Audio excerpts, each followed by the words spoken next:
И отново се връщаме на темата работата на парче. Защото, влизайки в една клиника, да, ти тук имаш примерно един кариес или един зъб, аз ще го оправя. Другите неща, ама това, че примерно след няколко години те ще се разрушат и ще имаш големи проблеми, сега не са сегашен проблем, нали? Да, ама този проблем виси. И идва деня, в който човек стига до трудни решения. Последните 2 месеца имахме случаи на пациенти, които са лекувани преди това, с изтриване на зъбите, имат да са лекувани. Направено е цялостно лечение, при което пациентите идват с изпочупени масово зъби, захапката им е на 2-3 зъба, буквално не могат да се хранят.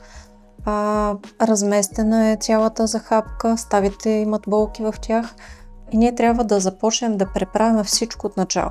Ако нищо не беше пипано още от самото начало, щеше да ни е много по-лесно.